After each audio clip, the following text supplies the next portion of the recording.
Don't be evil. It's Google's unofficial motto and an anagram of boned to live. But are we boned to live with Google in our lives? Google is a polarizing entity. Some die-hard supporters consider it the savior of innovation, while cynics paint Google as a digital big brother. Now, using only 2 different t-shirts, I will attempt to determine once and for all whether or not Google lives up to its famous vow.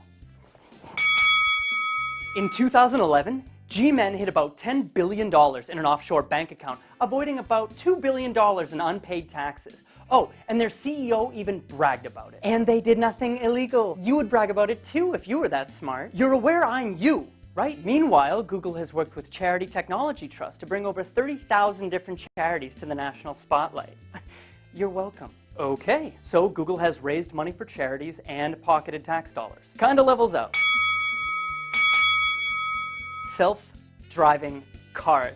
Google is bringing us the future. People, wake up. Oh, fun fact, the only time one of these cars has ever been in an accident was when there was a person behind the wheel. Meet Joe Black never had to happen. You're welcome.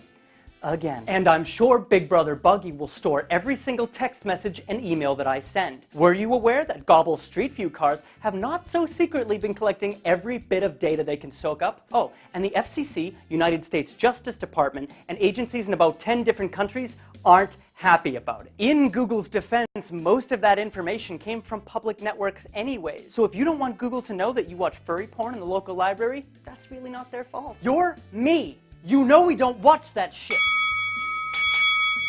Okay, Google Analytics is probably the most helpful service offered online. It helps you track your stats, know your demographic in and out, and make your site better every day. You're welcome. Again. Stop saying you're welcome, and analytics won't do shit if Google keeps rigging their searches. Ever notice how Google properties are always the first to come up in a search? Not a coincidence. Come on, that's like the tabloids complaining that the New York Times won't run their celebrities who got fat article. Hey, if you're the kid at the playground who makes the rules because he brought the football, then yeah, you're kind of automatically an asshole. You're an asshole.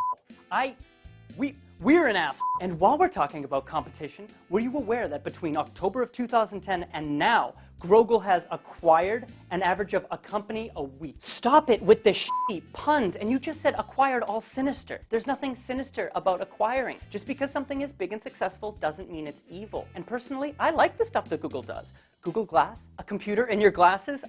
Yes, please. Yeah. Goodbye privacy. Imagine data miners tracking your eye movements. Your eyes linger a little too long on someone's drink, and all of a sudden you've got 12 pop-up ads for infinite hour energy, an energy shot that keeps you awake around the clock, so Google apps can use your brainwaves as fuel for their war machines. Oh, and Google Plus sucks. How dare you say that to my face at my apartment tonight around 7:30 with a bottle of wine? Maybe I will. And maybe I'll be so angry, I'll forget to not have my dick out. I'd like to see you try. Well, that got weird.